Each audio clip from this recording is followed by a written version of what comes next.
My sister called me 3 days before her engagement party to tell me I was no longer on the guest list. "It's an intimate gathering," she said. "You make things uncomfortable." What she didn't know was that the venue she'd booked, the catering deposit she'd put down, and the penthouse suite where she planned to host 40 of her closest friends, all of it was sitting on my credit card. I didn't argue. I just said, "Okay," and then I hung up the phone and sat very still for a long time, watching the rain streak down the floor-to-ceiling windows of my apartment in Seattle. I'm 31 years old.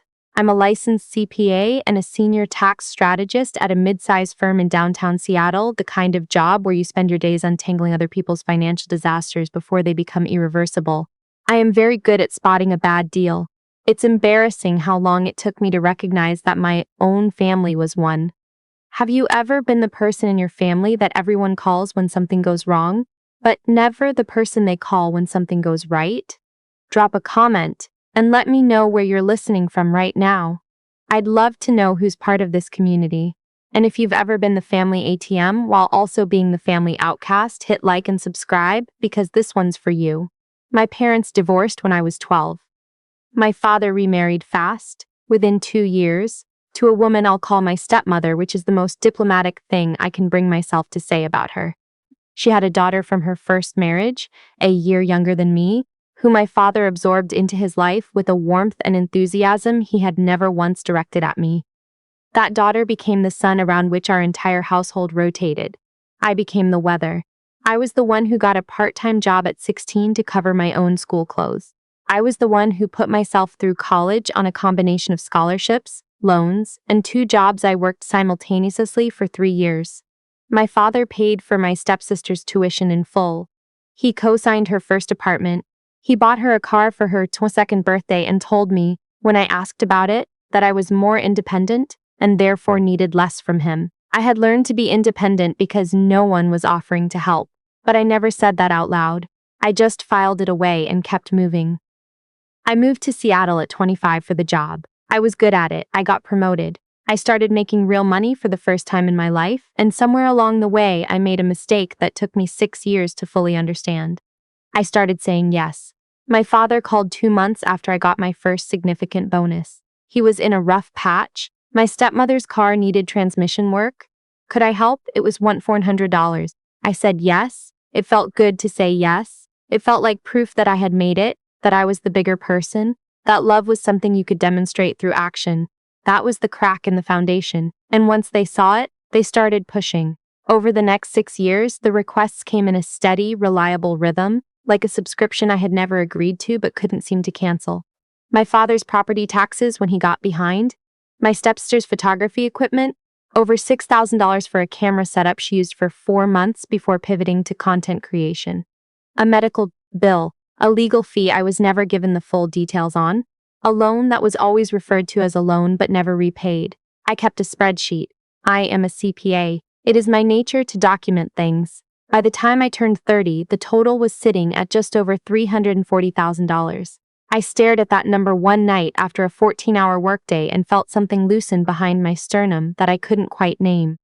My stepsister had gotten engaged the previous spring to a man I'll call her fiancé, a personal injury attorney with a habit of picking up tabs he couldn't cover and a smile that moved faster than his judgment. My father adored him. My stepmother called him the son we always wanted, which she said directly to me at Easter dinner without appearing to notice what she had said. I smiled. I refilled my wine glass. I added it to the running tally I kept in the back of my mind. When my stepsister got engaged, I was asked, not invited, asked, the way you ask someone to carry something heavy, to help with the engagement party. "You're so organized," my stepmother said. "And you know people, you could make some calls." What she meant was, you could spend some money. And because I had not yet arrived at the place I eventually arrived at, I did. I booked the venue.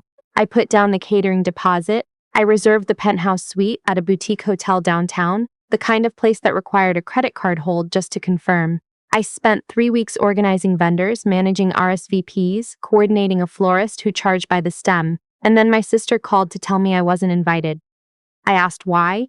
She said I created tension at family events. I asked her to be more specific. She said, "You always have to be the smartest person in the room and it makes people feel bad." I thought about the $8,200 sitting on my credit card for her party. I thought about the florist who was delivering white ranunculus and Euclidean on Saturday.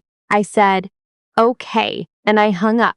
I sat with it for about 40 minutes. I made a cup of tea, I watched the rain, and then I opened my laptop and started making different kinds of calls. The first call was to the venue coordinator, a woman I had worked with directly over the past 3 weeks. I explained that there had been a change in plans. Since the reservation was in my name and the card on file was mine, I asked whether I could modify the booking. She confirmed I could. I reduced the guest capacity from 40 to 0 and requested a credit back to my card. She was professional about it. I thanked her. The catering company was similar. The contract was in my name. I canceled it. The florist I felt mildly bad about. She had already ordered the flowers, but her contract also had my signature on it, and I paid the cancellation fee out of my own pocket without complaint, because I believe in honoring the obligations you actually agreed to. Then I called the hotel. The penthouse suite was reserved under my name and my card. I asked to cancel. The reservation agent put me on hold for 4 minutes. When she came back, she confirmed it was done. I closed the laptop. The whole process had taken just under 2 hours. I poured out the tea, which had gone cold, and made another cup. I did not call my sister. I did not call my father. I did not send a message to the family group chat, which was a thread on my phone that I had been muting in rotating 2-week increments for the better part of 3 years. I went to bed at 10 o'clock, and I slept better than I had in months. My phone started ringing at 11:15 the next morning. My stepsister first, then my stepmother in rapid succession, then my father. I watched the calls come in from my desk at work, my phone face up next to my keyboard, and I let them all go to voicemail. My colleague across the hall raised an eyebrow at the buzzing. Popular today, she said. I told her it was family stuff. She made a sympathetic face and went back to her screen.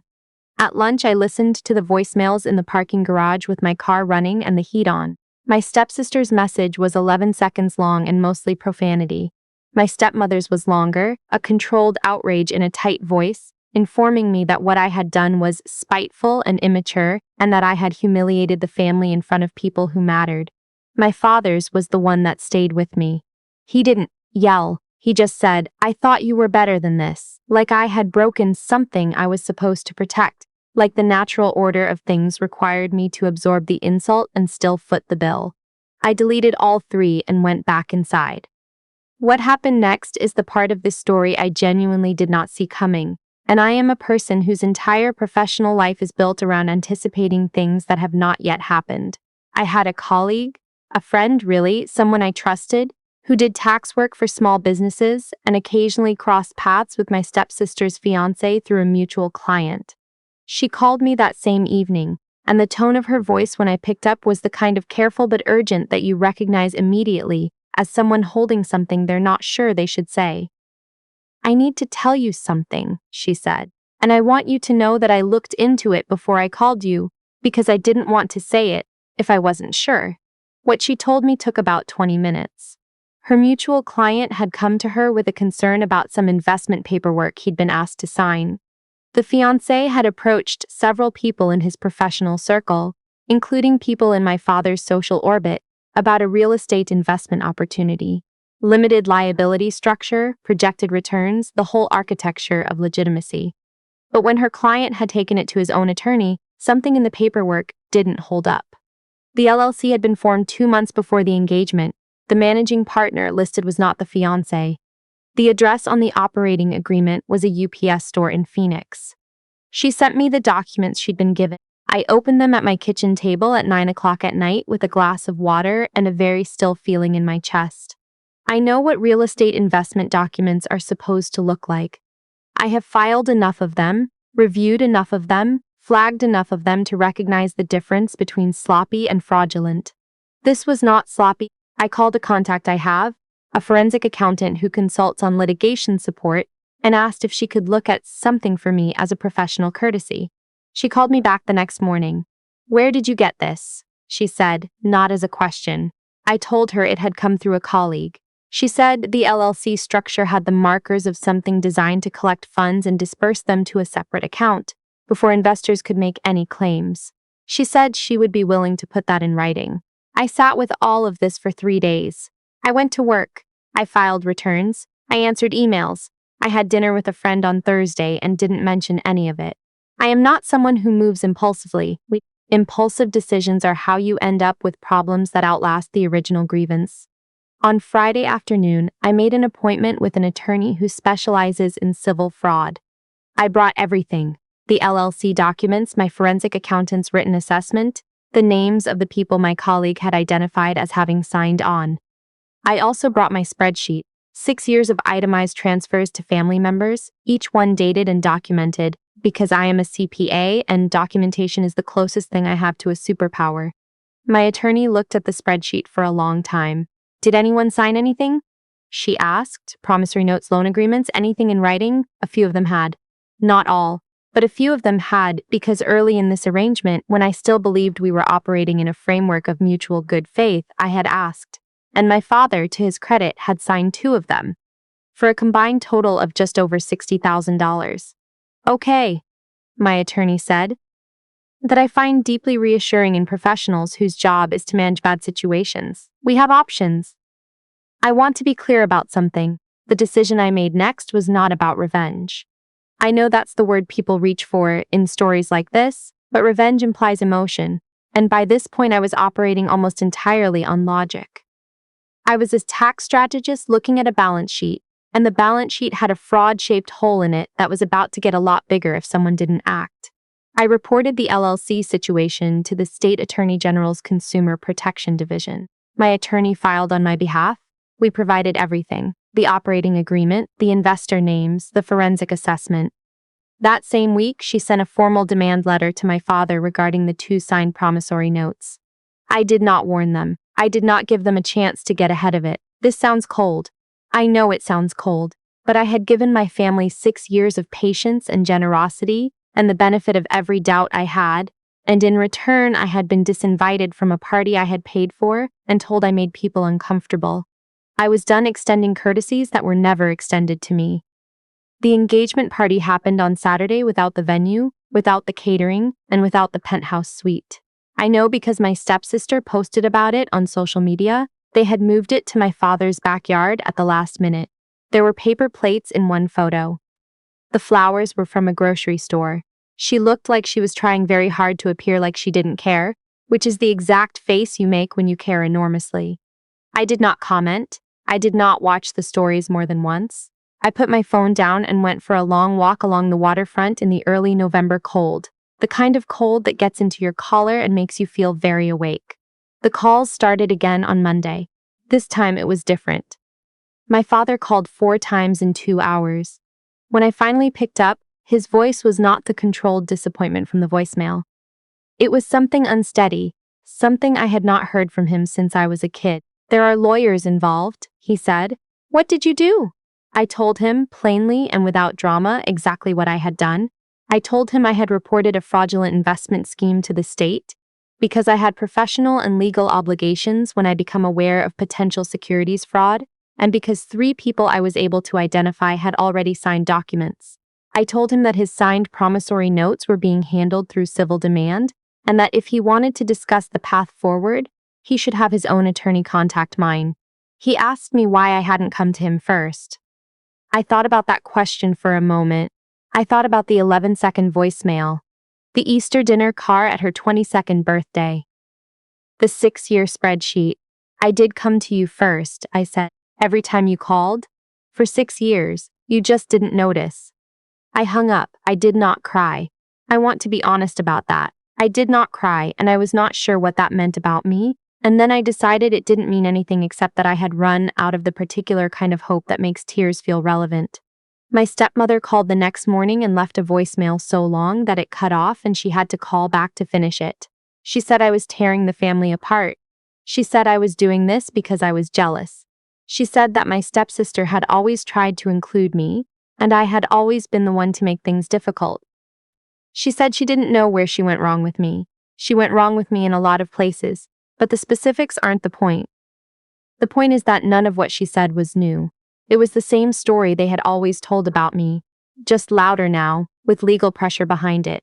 I had always been the difficult one, the cold one, the one who cared more about money than family, which is a remarkable thing to say about the person who had been quietly funding your lifestyle for the better part of a decade. What happened with the fiancé moved faster than I expected. The state AG's office contacted two of the investors directly within 3 weeks. One of them had already been to his own attorney. The investigation into the LLC was formally opened before Thanksgiving. My stepsister posted nothing on social media for 8 days, which for her was the equivalent of going completely dark. When she finally posted again, it was a vague, slightly martyred caption about going through something hard and finding out who your real family is. The comments were full of people offering support. I read them once and then closed the app. The engagement, I learned through a mutual contact, was called off in December. The fiancé had retained his own counsel. There were conversations happening between parties that I was not part of and did not need to be part of. My attorney kept me informed at the level I needed to be informed. I filed my own civil claim for the unsigned transfers separately. A longer shot, she told me, but worth pursuing given the documentation I had. My father settled the promissory note demand in February. He didn't call to discuss it.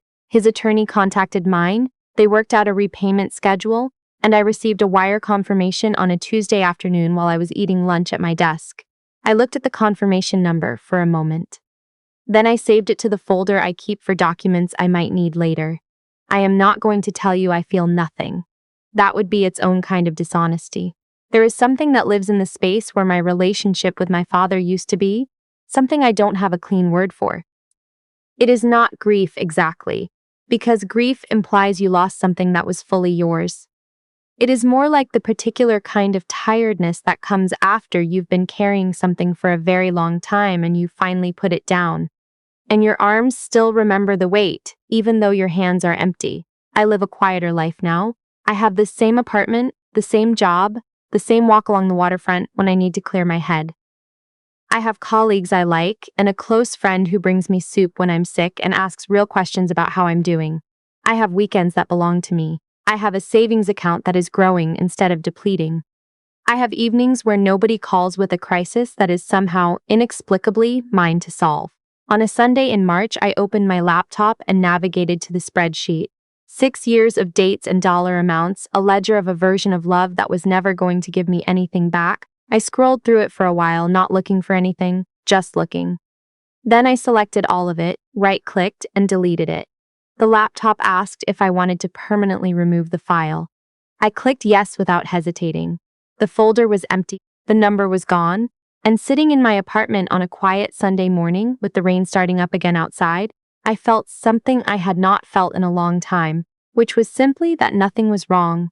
Nothing was on fire. No one was waiting for me to fix something. The morning was mine, and it was unremarkable, and it was enough. Here's what I know now that I didn't know when I was 25 and writing that first check.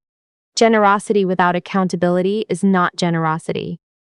It's a transaction you're making with yourself in private that the other party never agreed to and will never feel obligated to honor. You can spend years believing that if you just give enough, if you're just patient enough, the love you're performing will eventually be returned in kind. But some ledgers never balance. Some people will take what you offer and use it to build a life in which you are not included, and they will feel entirely justified in doing so, and your kindness will not change that. You don't have to keep funding a story that doesn't have a place for you in it. What's one thing you've been holding on to, financially, emotionally, in any way, that stopped serving you a long time ago? Tell me in the comments. I read every single one. And if this story resonated with you, please share it with someone who needs to hear it. That's what this community is here for.